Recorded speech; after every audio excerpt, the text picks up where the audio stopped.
ఇప్పుడు it is too early. ఒకటి మేము కూడా కూర్చుంటాం పార్టీగా, ఎందుకంటే మొత్తం ఇంకా అన్ని డివిజన్లలో ఎన్ని బూత్లలో మాకు లీడ్ వచ్చింది, ఎక్కడ మైనస్ అయింది, ఇంకా మేము కూడా చూడలేదు. బ్రాడ్గా ఓవరాల్ నెంబర్ తెలుసు బ్రదర్, మిగతా విషయాలు తెలియదు. కూర్చుందాం, రేపు ఎల్లుండి సావధానంగా కూర్చుంటాం. మా నాయకత్వం మొత్తం పనిచేసింది. సీనియర్లు మంత్రులుగా పనిచేసిన వాళ్ళు కూడా 10 బూత్లకు ఒకరు ఇన్ఛార్జ్గా తీసుకున్నారు. ఇప్పుడే ప్రశాంత్ రెడ్డి గారు చెప్తున్నారు నాకు, అన్న మా షేక్పేట్లో మా 10 బూత్లలో నా దగ్గర మాత్రం 1100 మెజారిటీ వచ్చిందని చెప్పి ఇప్పుడే ప్రశాంత్ రెడ్డి గారు చెప్తున్నారు. విశ్లేషించుకుంటాం అట్లా ఎట్లెట్లా క్లస్టర్ల వారీగా ఎక్కడెక్కడ ఏం జరిగింది చూసుకుంటాం, సమీక్ష చేసుకుంటాం, డెఫినెట్గా ఆత్మవిమర్శ చేసుకుంటాం. ఎందుకంటే ప్రజలు మరి అల్టిమేట్గా ఎందుకు మొగ్గు చూపారు కాంగ్రెస్ పార్టీ వైపు అనేది కూడా మేము కూడా విశ్లేషించుకోవాలి, ఆత్మవిమర్శ చేసుకోవాలి.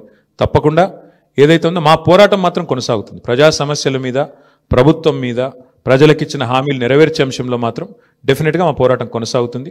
మిగతా అన్ని విషయాలు చర్చించడానికి బోలెడ్ టైం ఉంది. తప్పకుండా అన్ని కూడా ఆలోచించి నిర్ణయం తీసుకుంటాం.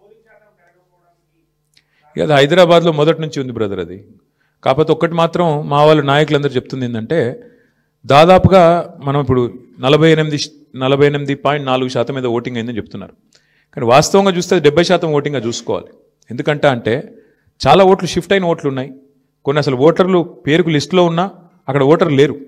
కాబట్టి ఒక రకంగా చెప్పాలంటే 65-70% ఓటింగ్ అయినట్టు అనుకోవాలి మనం. కాబట్టి ఓటింగ్ నార్మల్ కంటే పెరిగింది, కానీ ఇంకా పెరిగింటే బాగుండేది అనే భావన ఉంది. ముఖ్యంగా కాలనీల్లో కొంత పెరిగింటే బాగుండేది, జరగలేదు. దానికి కారణాలు పలు రకాలుగా ఉన్నాయి.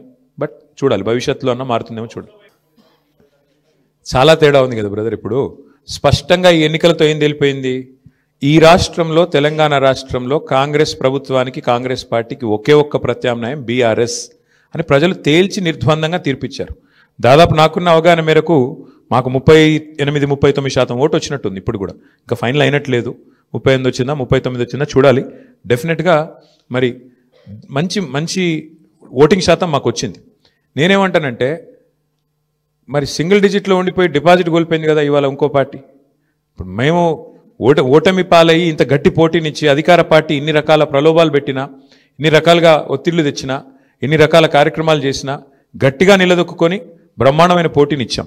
అట్లాగే మీరు చూస్తే ఉప ఎన్నికల్లో గతంలో ప్రతి ఉప ఎన్నిక మేము ప్రభుత్వంలో ఉన్నప్పుడు దాదాపుగా మేమే గెలిచాం, 1-2 మినహాయిస్తే.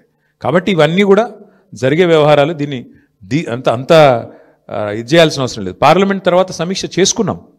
పార్లమెంట్ తర్వాత ఒక్కొక్క నియోజకవర్గం సమీక్ష చేసినాం ఏం జరిగింది అని.